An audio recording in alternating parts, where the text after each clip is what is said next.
4 keistimewaan Nabi Adam. Firman-Nya, dan ingatlah ketika kami berfirman kepada para malaikat, sujudlah kamu kepada Adam.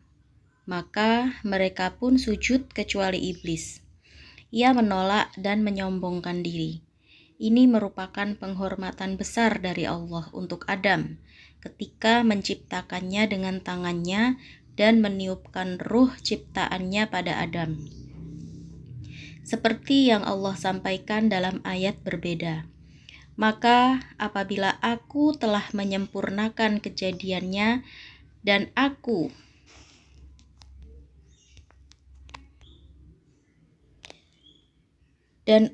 telah meniupkan roh ciptaanku ke dalamnya, maka tunduklah kamu kepadanya dengan bersujud. Al-Hijr ayat 29. Allah memberikan 4 kemuliaan kepada Adam, menciptakannya dengan tangannya secara langsung, meniupkan sebagian ruh ciptaannya pada Adam, memerintahkan para malaikat sujud padanya, dan mengajarkan nama segala benda padanya. Itulah kenapa Musa kalimullah berkata kepada Adam saat keduanya terlibat perdebatan di kalangan para malaikat, "Engkau Adam, ayah manusia, Allah menciptakanmu dengan tangannya, meniupkan ruh ciptaannya padamu, memerintahkan para malaikat sujud padamu, dan mengajarkan nama segala sesuatu padamu. Seperti itulah yang diucapkan manusia saat berada di padang mahsyar pada hari kiamat, seperti yang telah disinggung sebelumnya, dan yang akan diuraikan secara lengkap berikutnya insya Allah. Di dalam ayat yang lain Allah berfirman, dan sungguh kami telah menciptakan kamu, kemudian membentuk tubuhmu. Kemudian kami berfirman kepada para malaikat, bersujudlah kamu kepada Adam. Maka mereka pun sujud kecuali iblis. Iblis tidak termasuk mereka yang bersujud. Allah berfirman, apakah yang menghalangimu sehingga kamu tidak bersujud kepada Adam ketika aku menyuruhmu? Iblis menjawab, aku lebih baik daripada dia. Engkau ciptakan aku dari api, sedangkan dia engkau ciptakan dari tanah. Al-A'raf ayat 11. Keangkuhan dan kesombongan iblis. Hasan al-Basri mengatakan, iblis membuat analogi, kias, dan dia adalah makhluk pertama yang menggunakan analogi atau kias. Muhammad bin Sirin mengatakan, makhluk pertama yang menggunakan analogi atau kias adalah iblis. Tidaklah matahari dan bulan diciptakan, melainkan karena analogi-analogi. Kedua atsar ini diriwayatkan Ibnu Jarir. Artinya, iblis membandingkan dirinya dengan Adam melalui analogi, lalu menilai dirinya lebih mulia dari Adam, sehingga ia tidak mau sujud kepada Adam. Padahal ia dan juga para malaikat diperintahkan untuk bersujud pada Adam. Ketika berseberangan dengan nas, analogi atau kias tidak bisa digunakan. Selain itu, penilaian iblis juga keliru, karena tanah lebih bermanfaat dan lebih baik dari api. Karena tanah mengandung unsur ketenangan, ketabahan, kesabaran, dan pertumbuhan.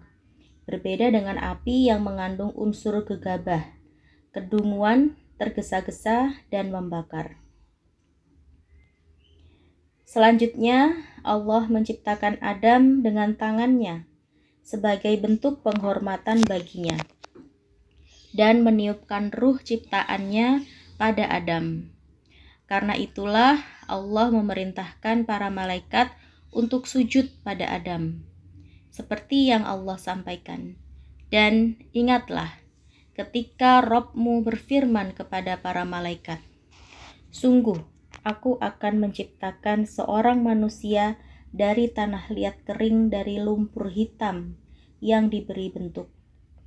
Maka apabila aku telah menyempurnakan kejadiannya, dan aku telah meniupkan roh ciptaanku ke dalamnya, maka tunduklah kamu kepadanya dengan bersujud.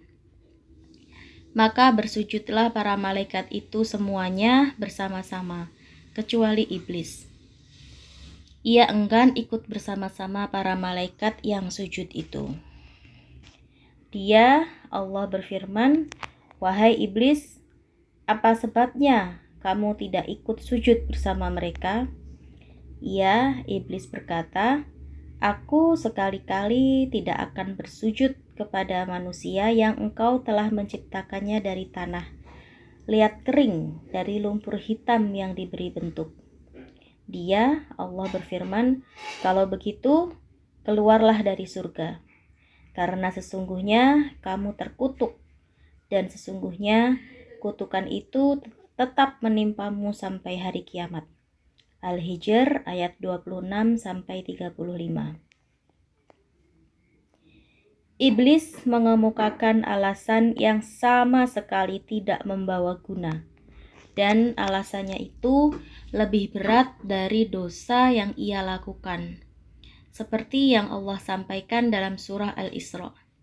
"Dan ingatlah ketika kami berfirman kepada para malaikat, sujudlah kamu semua kepada Adam. Lalu mereka sujud kecuali iblis." Iblis berkata, "Apakah aku harus bersujud kepada orang yang engkau ciptakan dari tanah?" Iblis berkata, "Terangkanlah kepadaku, inikah yang lebih engkau muliakan daripada aku? Sekiranya engkau memberi waktu kepadaku sampai hari kiamat, pasti akan aku sesatkan keturunannya, kecuali sebagian kecil." Allah berfirman, "Pergilah, tetapi barang siapa di antara mereka yang mengikuti kamu, maka sungguh neraka jahanamlah balasanmu semua, sebagai pembalasan yang cukup. Dan perdayakanlah siapa saja di antara mereka yang engkau, iblis, sanggup dengan suaramu yang memukau. Kerahkanlah pasukanmu terhadap mereka, yang berkuda dan yang berjalan kaki, dan bersekutulah dengan mereka pada harta dan anak-anak. Lalu beri janjilah kepada mereka, padahal setan itu hanya menjanjikan tipuan belaka kepada mereka. Sesungguhnya terhadap hamba-hambaku, engkau, iblis, tidaklah dapat berkuasa atas mereka, dan cukuplah Robmu sebagai penjaga." Al-Isra ayat 61-65.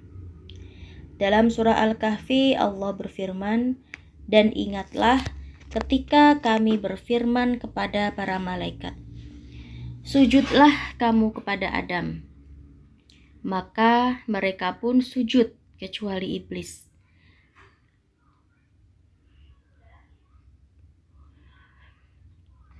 Dia adalah dari golongan jin, maka dia mendurhakai perintah Tuhannya. Pantaskah kamu menjadikan dia dan keturunannya sebagai pemimpin selain aku, padahal mereka adalah musuhmu? Sangat buruklah iblis itu sebagai pengganti Allah bagi orang yang zalim." Yaitu iblis tidak mau taat kepada Allah dengan sengaja, semena-mena, dan sombong untuk melakukan perintahnya. Ini tidak lain karena iblis telah dikhianati oleh tabiat dan asal-usul penciptaannya yang buruk itu pada saat amat diperlukan. Karena ia diciptakan dari api seperti yang telah disampaikan Allah, juga seperti yang telah kami singgung sebelumnya. Disebutkan dalam kitab Sahih Muslim dari Aisyah, dari Rasulullah, beliau bersabda, "Malaikat diciptakan dari cahaya arsy, jin diciptakan dari nyala api, dan Adam diciptakan dari bahan yang telah disebutkan pada kalian."